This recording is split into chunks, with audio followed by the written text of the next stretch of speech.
So what is happiness, right? I've been talking all this time about what happiness is not, and also how happiness needs to be the focal point of your life, right? Instead of just kind of going by what society says. And I heard a quote the other day that I really liked. Those who follow the herd see nothing but assholes. I thought that was fantastic. Anyway, side note. But anyway, you know, there's you can ask a million people what happiness is, and it is going to mean something a little bit different to everybody.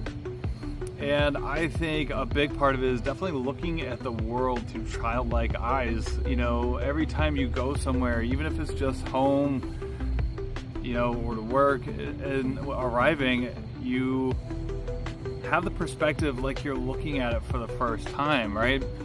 And, you know, clearing out all of society's expectations and all of society's pressures and all of society's programming, you know, deleting all that from your mindset.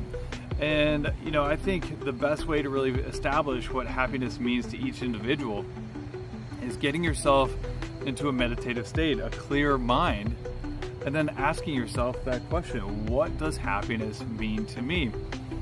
And ultimately, you know, even though, yes, things are going to happen, there's going to be some, you know, bad times, and life is never going to be completely perfect.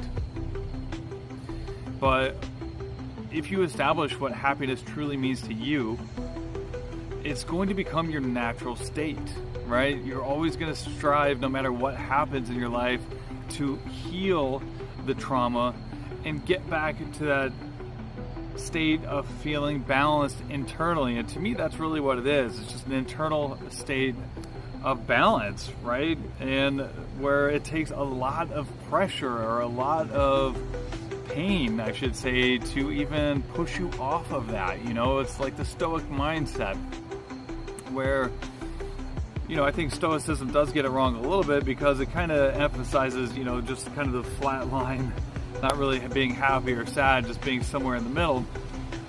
But if you learn how to cultivate true happiness, that feeling, that balanced internal feeling within yourself, again, you're always going to want to get back to that. That's going to be your natural state, no matter what happens. And for me, you know, I'm very thankful for all the things that have happened to me in my life, including the people who have really wronged me,